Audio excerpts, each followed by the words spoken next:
मुतअद्दिद समाजी तंजीमों की जानिब से नफरत छोड़ो संविधान बचाओ के नारे के तहत एक आंदोलन की शुरुआत की गई है और इसी के एक हिस्से के तौर पर दारुल हुकूमत बेंगलुरु में कन्वेंशन ऑन इलेक्टोरल डेमोक्रेसी का एहतमाम किया गया। इस इजलास में कई अहम शख्सियात ने शिरकत की। इस मौके पर मारूफ सोशल एक्टिविस्ट मेधा पाटकर ने नफरत छोड़ो संविधान बचाओ अभियान के अगराज व मकासद की तफसील बयान की। एक एक क्षेत्र में जो कंपनीकरण हो रहा है तो एक प्रकार से सरकार अपनी जिम्मेदारी झटक रही है और कंपनियों को देकर उनका मुनाफा बढ़ाकर उसका हिस्सा चंदे के रूप में इलेक्टोरल बॉन्ड्स के थ्रू अपने चुनाव के लिए ले रहे हैं। तो ये चुनावी राजनीति कॉरपोरेट अर्थनीति के साथ जुड़ गई है और इसीलिए वो मालिकों को फायदा हो, इसलिए श्रम कानून 29 वापस लेकर 4 कमजोर कानून ला रहे हैं। किसानों के 3 विरोध में 3 कानून तो शहादत देकर किसान आंदोलन ने हमारे वापस करवाए, लेकिन अभी भी बिल गेट्स फाउंडेशन जैसे माइक्रोसॉफ्ट जैसे कंपनियों को ये लैंड रिकॉर्ड्स दे रहे हैं। तो ये पूरा ही मोदी सरकार का एजेंडा है और उन्होंने ये तय किया है कि अडानी अंबानी जैसे जो 1000 करोड़ से ज्यादा रोज कमाएंगे उससे ही उनकी चुनावी राजनीति सफल हो जाएगी। दूसरी बात है, जाति और धर्म के आधार पर उन्होंने एक अस्मिता को एक उकसाया है और इसीलिए हिंसा के तरफ भी जा रहे हैं और जो अस्तित्व के प्रश्न हैं उसको नजरअंदाज कर रहे हैं। ये हमें मंजूर नहीं है। इसलिए हम लोगों ने एक बाजू इलेक्टोरल डेमोक्रेसी जो आज के कन्वेंशन का मुद्दा था उसमें एक ठोस पोजीशन ली है, भूमिका ली है, और दूसरी बाजू हमारे बहुत सारे जन आंदोलनों ने एकत्रित आकर एक अभियान शुरू किया है, नफरत छोड़ो संविधान बचाओ। नफरत छोड़ो भारत जोड़ो हमने पहले दिया था, पर राहुल गांधी जी ने वो नारा लिया है, तो जन आंदोलनों का नारा है नफरत छोड़ो संविधान बचाओ। इस मौके पर जाने माने आरटीआई एक्टिविस्ट निखिल डे ने कहा कि इस इजलास में इलेक्शंस के मुताल्लिक 3 पॉइंट एजेंडे ईवीएम, इलेक्टोरल बॉन्ड्स और मीडिया में फैलाई जा रही नफरत पर रोक के सिलसिले में बहस की गई और इनके मुताल्लिक रिजोल्यूशंस पास किए गए।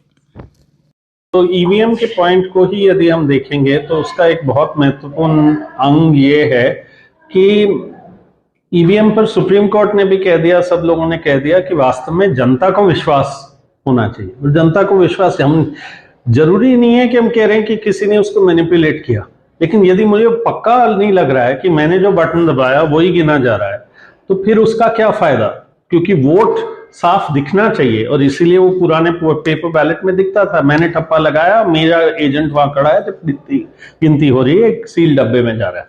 तो इसीलिए वीवीपैट डाला गया, voter verifiable paper audit trail. अब वो मैं देखता हूं 7 सेकंड के लिए गिरता है और गिनते हो आप मशीन, तो जिसमें मेरा विश्वास दिला रहे हो, दिखा के इतना पैसा खर्च करके उसको छपा के फिर आप गिन रहे हो मशीन, तो क्या फायदा। और 2% 3% की गिन रहे हो, तो सीधी सी बात है, आपने बनाया है, छापा है। तो हम लोगों की मांग यहां थी कि बिल्कुल श्योर 100% श्योर होना चाहिए लोगों को, तो आप उस पर्ची को गिरने दो, मेरे हाथ में आने दो, मैं डालूं डब्बे में, तो कोई एक्स्ट्रा टाइम नहीं लगेगा। और वो ही नहीं होगा जो पुराने, उनको पेपर बैलेट में दिक्कत था, कोई कहीं लगा देगा, कहीं और लगा देगा, मैं देख लूंगा जो मैंने बटन दबाया वही निकला कि नहीं, और मैं डाल दूंगा और वो गिनने वाला होगा। दूसरा इसमें है कि हम वोटिंग बूथ में घुसते हैं तो हम दस्तखत करते हैं, दस्तखत करके फिर हमारा पूरा वो सिलसिला चलता है और हम मशीन में दबाते हैं। अब मेरा वो रजिस्टर और मशीन के बीच में फर्क आया तो वो तो बहुत दिक्कत है। उसका मतलब कि जिसने दस्तखत किया और आप मशीन में कोई भी दबा सकता है फिर उससे आगे। तो ये जो पूरी चीजें हैं, ऑडिट इसलिए लगाया गया।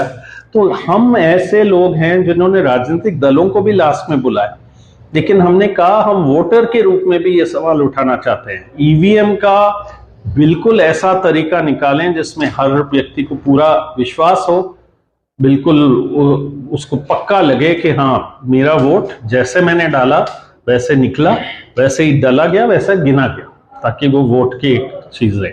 पैसे के इलेक्टोरल बॉन्ड, इतना बुरा हाल है। मतलब आरटीआई के लोग हैं, आप बता ही नहीं रहे कि किसने दिया, कितने दिया, किसके लिए दिया, और कॉर्पोरेट लोग दे रहे हैं। तो हमारा सरकार ही बिक रहा है, पूरा चुनावी प्रक्रिया ही बिक रहा है। जो ज्यादा देगा वो उसी की पॉलिसी निकालेगा। तो पैसा चुन रहा है या लोग चुन रहे हैं। और तीसरा जो यहां हमने कहा कि ये पूरा मीडिया का, और यहां कम्युनलिज्म की बहुत बड़ी बात है कि आज सोशल मीडिया को देखो तो ऐसे हेट स्पीच आ रहा है, उसमें ऐसे व्हाट्सएप को फैलाया जा रहा है। क्यों? क्योंकि वोट चाहिए। क्यों? और हमारे जो शांति है, हमारे जो एक दूसरे के बीच में अमन है, भाईचारा है, उसी के ऊपर एक बहुत बड़ा सवाल उठा रहा है, पोलराइजेशन किया जा रहा है। क्यों? वोट के लिए। तो वोट के लिए हम जैसे लोग तो उसके ऊपर वॉच करना चाहते हैं। हम कहना चाहते हैं इस पर कार्रवाई करो, ये व्हाट्सएप मैसेज मेरे पास आया, इस पर करो, मेरे पड़ोसी के पास आया, इस पर करो, क्योंकि ये फैला रहे हैं।